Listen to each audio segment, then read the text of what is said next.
All right. Well, hey team.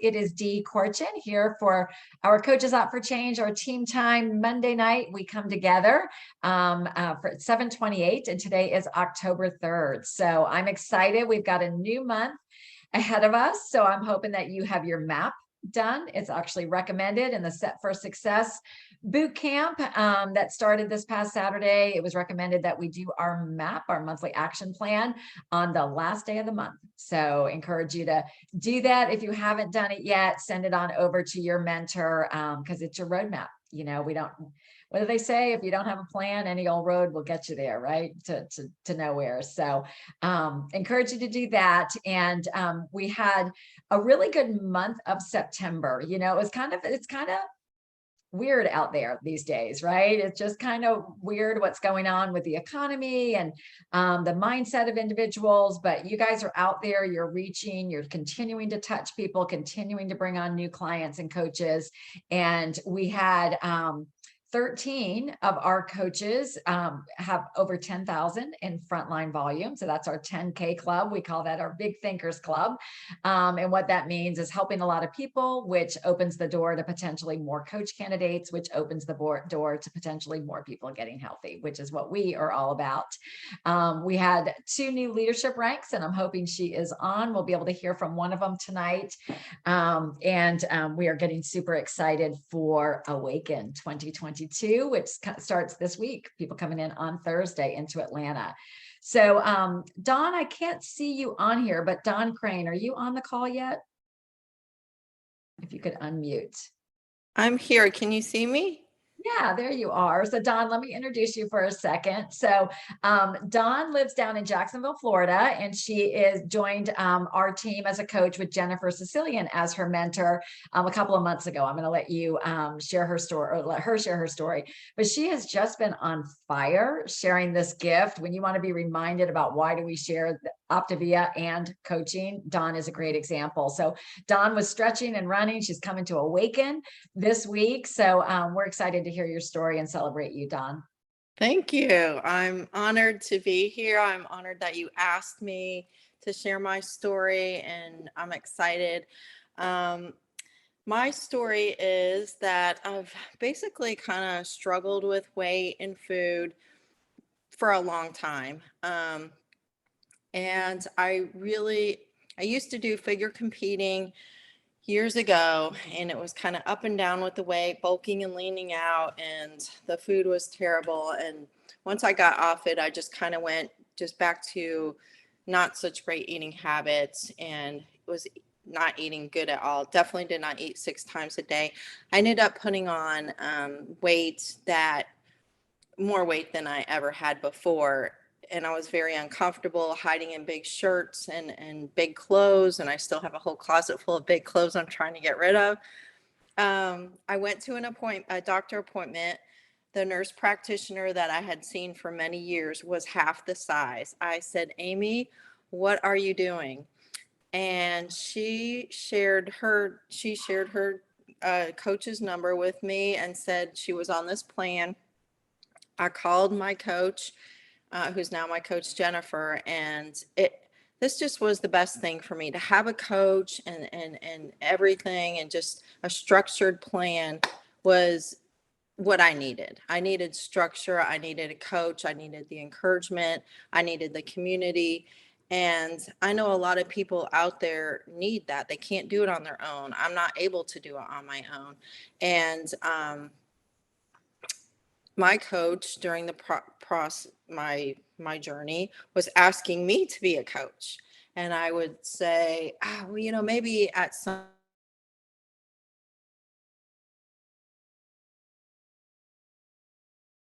opportunities kept happening. People I knew wanted, and finally, I just went ahead and I did it. I've been doing it for now over 3 months. It's honestly a dream come true. I wanted a job from home, and it's just a blessing, and it's right up my alley. I love healthy eating. I love just the community, the purpose of encouraging people and guiding them, and what we talked about earlier, being a love-based, program where we start and begin with love, like Southwest Company, which my husband is a captain at Southwest, and he talks about that all the time, and how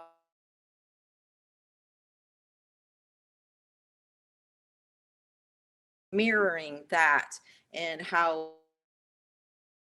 for that Southwest for over 20 years, and he can't say enough good things about that love base, and how the employees and the passengers and the people, they treated with love and care, and that's what I want to do. And when I talk to my clients, I feel like I have a relationship with them, and it's like a happy call. They're like, "Hi, Coach Dawn," and it just makes me feel wonderful that I can be there and I have a relationship with them. So it's been just a blessing. I absolutely love it. And I tell all my friends and family that it only took me 55 years to figure out what I want to be when I grow up. I love that, Dawn. That's Yeah. so good. That's so And good. yeah, I mean, I basically mainly I've gotten clients from my story, sharing my pictures. Some were just sharing my food on social media.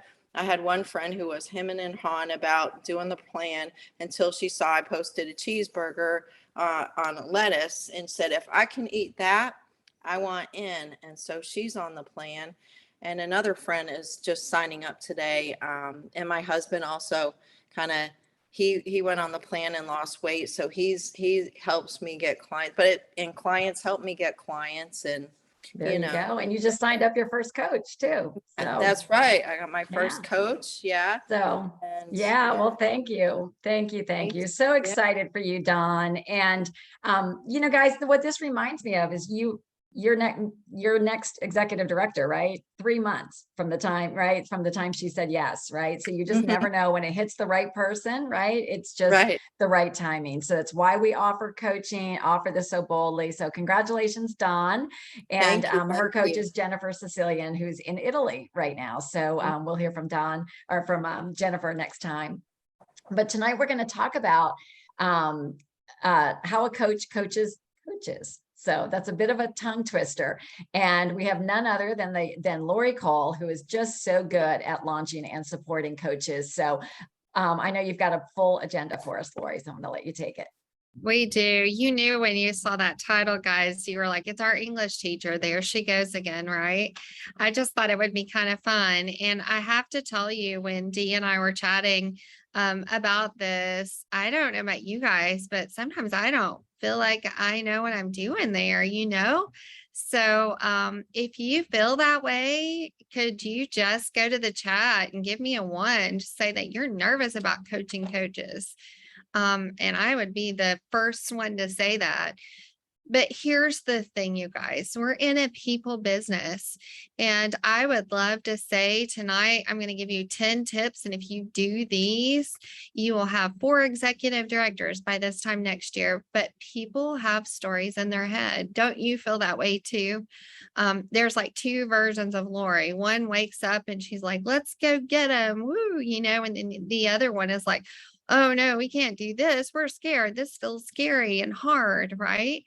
Well, the same thing is true of our coaches. And I loved Dawn's story, because this is what we're going back to. We're going to remember what it was like to feel awakened toward our mission. And so I think it's really the critical point. Sometimes we get into systems and the way things go, and all those things are super important. But when we don't address the stories in our head, it's really hard to move forward. So when we're coaching coaches, we kind of have to revisit the awakening moment. And I've got a great panel for you guys. And the reason why I love panels is because you get to hear from different versions of where people are in their business. Some have been coaching for a short amount of time, some have been coaching longer. But what it doesn't matter, because there's going to be something that speaks to you on this call. So one of the things, though, I wanted to mention to you before we get started is, if you find yourself saying, I can't make my coaches I can't get my coaches to, if you are saying those things, then you know what we have to remember, we have to go back to the story. What are they scared of? How can we ask better questions? Because you're exactly right. You can't make them or get them to. But what we can do is meet them where they are and help them move into what's next for them. So tonight I'm going to ask, I have 4 questions. Hopefully, if we run out of time, that'll be fine too. But I've got some great people to talk to you. I've got Stephanie and Michelle and Gina. And what we'll do is I'll ask the question. We'll kind of go in that order. And I mean, if you have a pen and paper, this is going to be awesome. So here's my first question, you guys. What question or thought process awakened you personally to coaching? And at what point did you step into coaching? Stephanie, I'm going to let you go first there. Well, when you said, nervous about coaching coaches, and then when you asked me to be on this panel, I thought, why me? And then I thought, wait a minute, why not me? Okay, get out of my head. And, one of my favorite quotes is, people come into your life for a reason, a season, or a lifetime. And that's what I felt like when I started program for myself. That's what I started when I started coaching clients, and then going to the different events and realizing and being on the mentoring calls with my other coaches. I thought, this is such a gift that I would love just to have to offer to other people, just like the program was a gift as well. And, it took a while for me to be awakened. Meg and Mary and my coach Renee asked me several months, and I felt like I had to get to that goal weight and get to whatever that goal, but there was always another goal. So when felt like I love this community so much that I want other people to feel that connection and community. That's so awesome. Thank you. So, did you hear that they kept asking? And I think sometimes we take the first no and we are like, well, that was a no, and that is not a no. There's fear involved, and we have to wait until we get there, right? All right. Michelle, you're next. The question again was, what question or thought process awakened you personally? And at what point did you jump into coaching? Well, I started program in June of 2020, but I have a little bit of a backstory if we have just a moment, because I actually did the program almost 10 years ago when it was Take Shape for Life. And I had a great experience then. And then I actually was a coach back then. And so then life happened. I got off program, children, life, 80 pounds later. And I was actually looking for Take Shape for Life on the computer, reaching out to God. And then I saw my friend Nanan, who is now my coach, on social media. I asked her what she was doing, and lo and behold, it was Optavia, which used to be Take Shape for Life a long time ago. So anyway, that's kind of how I came to the program. But what awakened me for the second time, I was not planning on coaching at all. I just wanted to do the program. I wanted to get healthy. I knew that this was the ticket for that. But 2 weeks in, I'm like, I felt so amazing. And then I loved the community so much. And I was just falling in love with the whole idea of being able to help people. So I actually called Nanan. I said, okay, I'm going to be a coach. She never asked me, really. I just said, I'm going to coach. And she was like, what? So anyway, that kind of was my story. And but what I love about coaching is that we just get to transform people's lives. We just get to watch the lights come back on, right, and let them reclaim their lives. And that's what happened to me. And so that's my story. That's awesome. I never knew that about you, Michelle. Where do we find Michelle's, you guys? They're out there. They're out there. All right, Gina, your turn. What questions awakened you, and at what point did you step in? So I, this past month in September was 4 years from when I said yes to being a client on the program. I had had dinner with my longtime friend and ultimate coach, Lisa Bloom, and I was counting my points as we were having dinner, trying to get through this. And she's like, well, let's talk about something. So I became a client in September. My husband joined me at the same time, which was great. And I bought my coach kit. It'll be 4 years at the very end of this month that I bought my coach kit. And it was always in the back of my mind when Lisa first talked to me, it was about the coaching opportunity. But I felt like a different person, and I was about to be 55. I related to what Dawn said about growing up at 55. I was about to be 55, and this was the first time in my life that I had ever lost the mental weight that goes along with the physical weight. And I knew that there were people like me out there because I'd had millions of those conversations with my girlfriends and whatever through the years. So I thought, okay, well, why not? Why not coach? And I was scared to death, scared. What are people going to think? I'm afraid to put that first post out, but it's like, who was I holding back from their own healthy future if I didn't do it? That's awesome, Gina. I've got goosebumps, you guys. Lost the physical weight and the mental weight. Did you catch that? Man, goosebumps. That, and also, one of the things I saw, somebody said, if the picture had never been posted, then Michelle would have never known. And so to Gina's point, who are we missing because we're scared to put ourselves out there? Because it's scary. It feels scary. Is this a stake in the ground that we're going to have forever and ever? What if it's not sustainable? And we know that it is, and we lead with that. But gosh, life is not perfect, right? All right, our next question. This is going to be awesome, and I can't wait. Like, I've got my pen ready. What are your 2 favorite questions to ask someone when you're working with a coach to awaken them? All right, Stephanie, you're up. Tell us what you got. My 2 favorite questions kind of stem from the importance of somebody's why.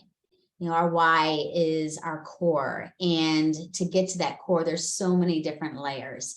No matter what, whatever we're doing, whether we're coaching or whether we're parenting or being a partner or being a client.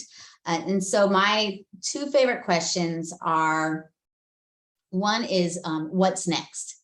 So, yay, Sally, you've made it to senior coach. Okay, what's next? And then waiting. And it just gets down to like, oh, deeper and deeper. And then another one is, what are you loving about coaching? And when a lot of times when I'm asking these questions, I'm actually asking myself as well, because I think we're always, even though these might be uncomfortable type questions, because you're just waiting and you want to hear different answers. But I think if we're uncomfortable, then we're growing. If we're comfortable in the questions that we're asking, we're not growing. And so just putting them into those different questions of what's next and what are you loving about that, and letting them dream, because we're not only hope dealers, but we're also dream builders. So good. Same question, Michelle. What are your 2 favorite questions? Well, one of the questions that I'd like, goes along sort of what Stephanie is saying is, what would you like to achieve? Like, where do you see your business? What kind of a business do you want to have? Because unless we know that, then we don't know how to come alongside them, right? If they want, like me, like I want to be an IPD, I didn't even know really what that meant, but that's where I'm going. And then kind of what to do. So, if failure wasn't an option, where do you see your business going? What would you like to achieve? And I know this sounds like a crazy question to ask, like for an awakening question, but sometimes I ask them, what's your biggest fear? Right? What are you afraid of? Because we all have them. And sometimes if we don't ask, then those fears just, and we don't talk about them, those fears just get us when we feel overwhelmed. We just don't do anything. We just sit in our fear. So that just gives me a talking point as to how to overcome that, or what to do, or, if there's something that needs to be addressed, then I know how to support them. But I don't know how to support them if I don't know anything about them or how their brain works, right? That- Or how they think. That's so good. And sometimes when you say your fear out loud, don't you find that the power is removed from it? Yeah. Not true, All right, great question so far. Gina, tell us about your questions. I like to ask what they want and why do they want it? Why is it important to them to coach? And to ask them who is going to benefit from their decision.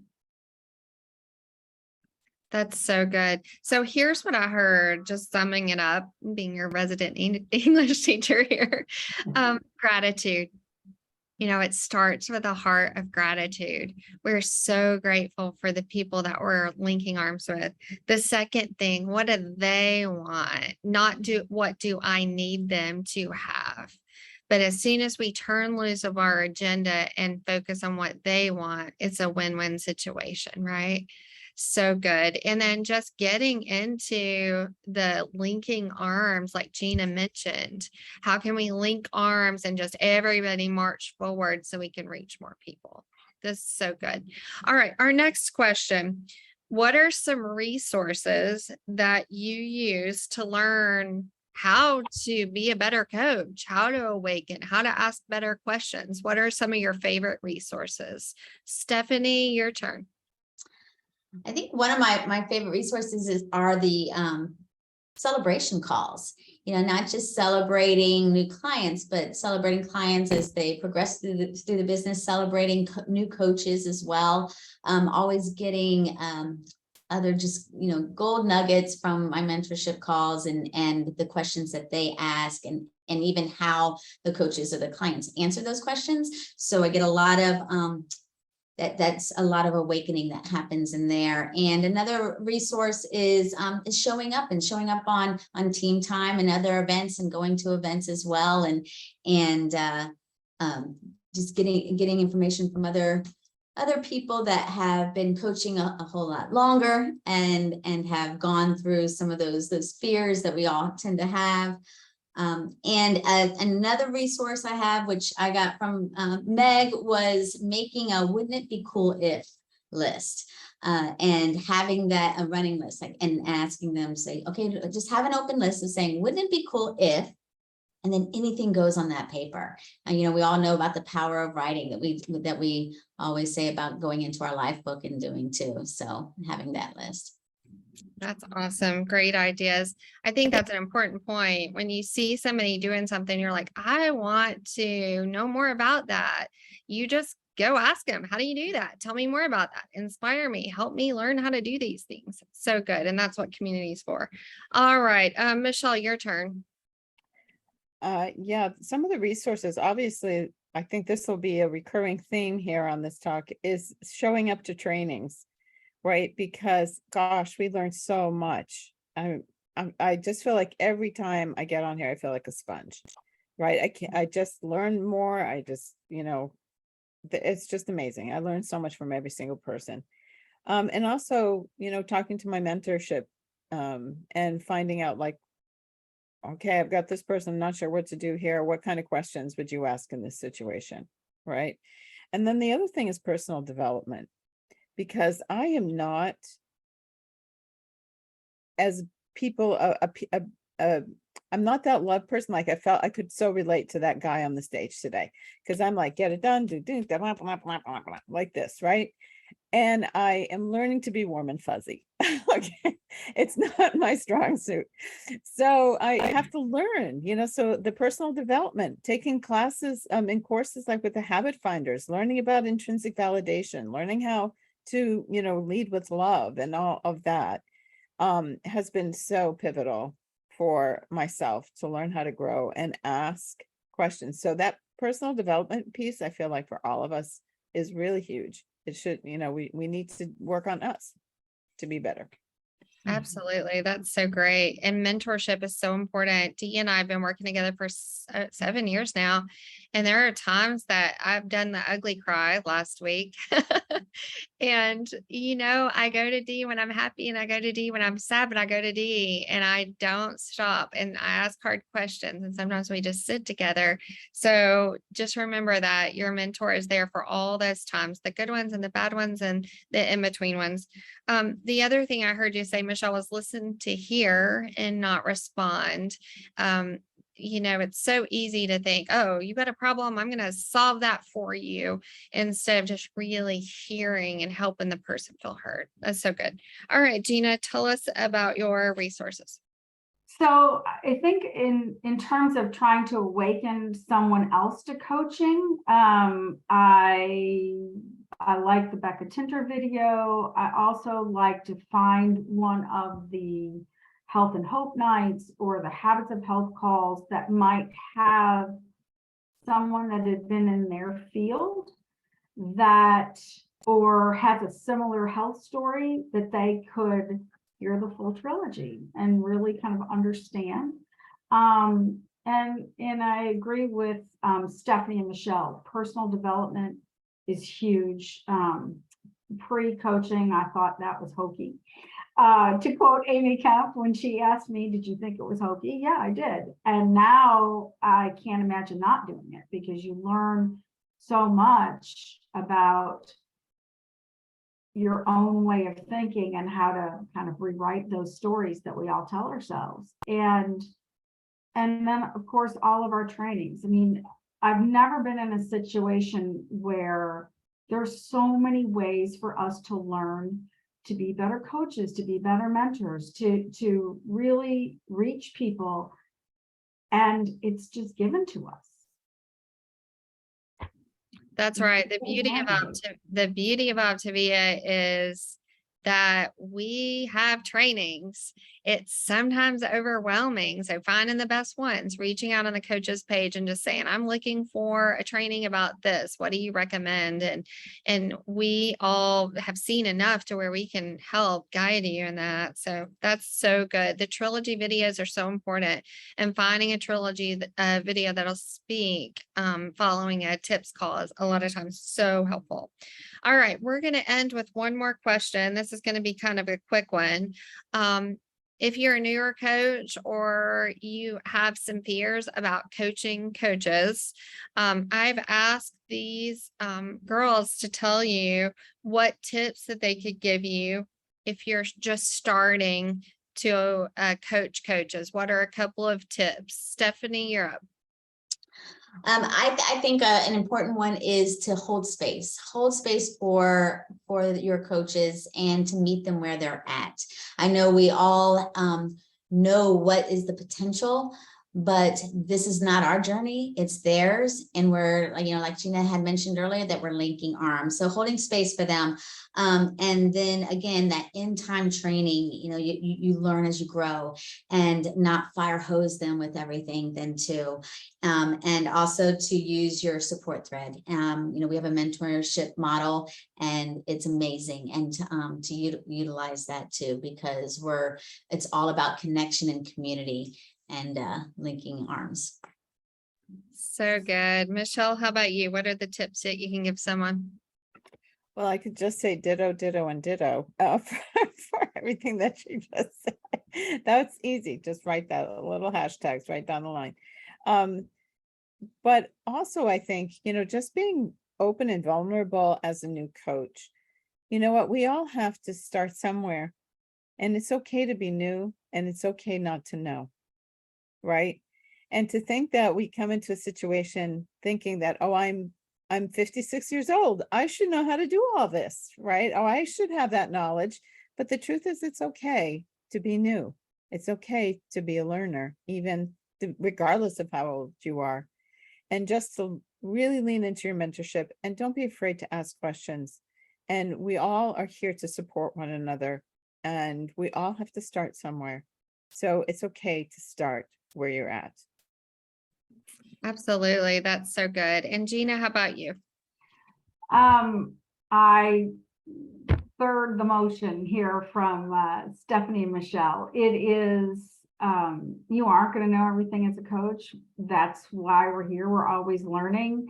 I mean, Dee shares all the time new things that she's been learning, and she's been doing this for 11 years, you know, and I love that we've got a great support system and mentorship, and we are all live abundantly. And so we help coaches that aren't our coaches, that aren't in our upline. We do it because that's what we do. And everybody's here to help each other and lean on them for support and help guide you as you're guiding others. That's so great. And that's true. We do. We're a family. You know, my challenge to you is to consider what your thoughts are surrounding coaches, and to text that to your mentor coach and just say, here's my takeaway. This is what maybe I'm scared of, or this is what I wish that I could do a little better, or this is the part that I struggle with. And just for accountability, go ahead and do that. But what I'll tell you is this is messy. Working with people is messy, and there's no perfect way to do any of it. But I think it's okay to lean into the hard, and even the conversation isn't over. If something doesn't go the way that you wanted or planned, to call them back and to say, hey, I need to take two on that. I don't feel like I heard you, or I don't think I validated what you're saying, or, you know, there's no conversation over. You have permission. And if you haven't been doing a lot of this stuff and you've been coaching for 11 years, like Dee, then here's what I say is you have permission to do something new. You don't have to just keep doing what you've always done because that's the way you've always done it. You have permission to change everything even right now and say, hey, I've learned some new things, and I'm going to move in this direction. But there's no closed book. I mean, I heard on a podcast today that 10 years ago, none of our cells, we didn't have any cells that we have currently, not our hair, not our skin 10 years ago. So if our body's changing and evolving, it makes sense that behaviorally we are too. So you guys, I loved this time together. I hope that you gained something from it. And I super appreciate you putting up with my Dr. Seuss nonsense. And I'm going to turn it back over to Dee. All right. Well, good. Well, I know we're almost really out of time, and there's no need to repeat anything because so many good nuggets were said. Something that was really jumping out at me, you guys, is, you know, what do they say? The only thing that's greater than fear is love, right? And we started the call talking about the importance of love and leading with love. So many questions were around awakening others, talking to them, what do they want, right? And when we keep our focus on others, I think sometimes it's fear competing with fear, right? We're scared. We don't know what to ask. We don't know how to train. We think we don't know how to train. They're scared. They're new, and we're just hitting it. So if we show up with love, right, and we get clear and help somebody achieve what they want, when they know what they want, the how, the specifics, that all works out. It always all works out. So yeah, we're always all learning. And I think it might've been Michelle that said, let yourself be a beginner. Let yourself be a beginner. I'm still a beginner 11 years in, right? Every stage I'm hitting something different, something new, a new situation. And if you just realize the only way we're going to get stronger is by flexing new muscles and by making some mistakes, it's just part of the process. But I'll sometimes have people that say, like, I'm just not a good coach of coaches. Yeah, I had two. They just did not do well. And it's not a good test, right? It's not a big enough sample. So give yourself grace, learn from it, and keep moving, because we've got 50 something people on this call. I know personally, I am extremely grateful for my coach that invited me to coach, and we figured it out. So thank you guys. So it's so fun. On next week's call, we're going to be doing some debriefing of the top takeaways from the Awaken conference. You're not going to want to miss that because we've got some pretty cool things happening. So thank you, Lori, and to everybody who shared tonight. And we will see you guys who are coming into town. We'll see you guys this week. Everybody else, we'll see you next Monday and in the Facebook group. All right. See you guys.